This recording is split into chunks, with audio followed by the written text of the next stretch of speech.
वंदे पुरुषोत्तम। श्री श्री ठाकुर जी के एक भक्त हुए श्री विशेश्वर चक्रवर्ती जी। बहुत लंबी आयु तक वो जिंदा रहे और उन्होंने अपनी बातें जब वो 87 वर्ष के थे तब लिखी थी, जो आज मैं आपके सामने प्रस्तुत कर रहा हूँ। उन्होंने जो लिखा है वो इस प्रकार है कि मेरी अवस्था इस समय 87 वर्ष की हो चुकी है। मैंने 40 साल पहले श्री श्री ठाकुर जी की दीक्षा ली थी। कर्मी के रूप में मुझे ऋत्विक का पंजा भी हो गया था, तो मैं कई जगहों पर ठाकुर जी के कार्य हेतु जाता रहता था।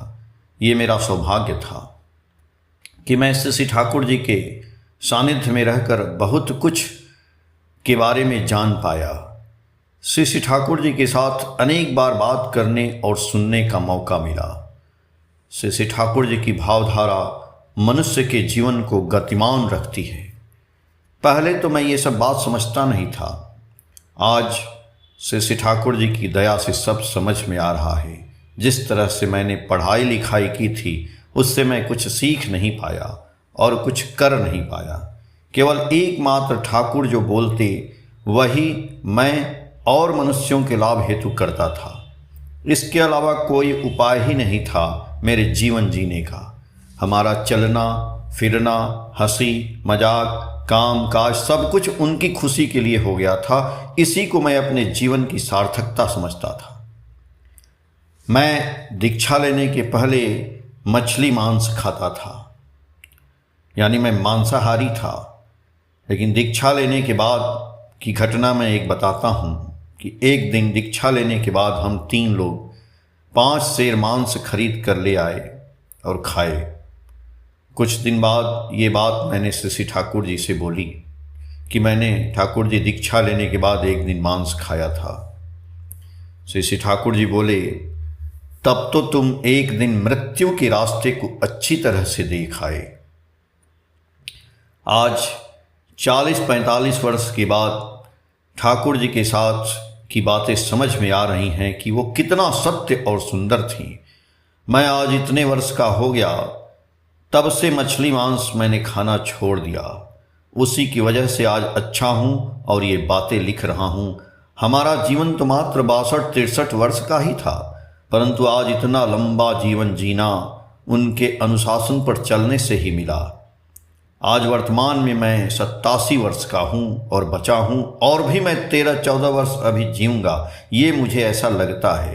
इसलिए मैं लोक कल्याण के बारे में जोर देकर कहता हूँ कि यदि मनुष्य अच्छा जीवन जीना चाहता है तो उसके लिए निरामिष शाकाहारी भोजन ही उचित है और कोई दूसरा उपाय नहीं है लंबा जीवन जीने का।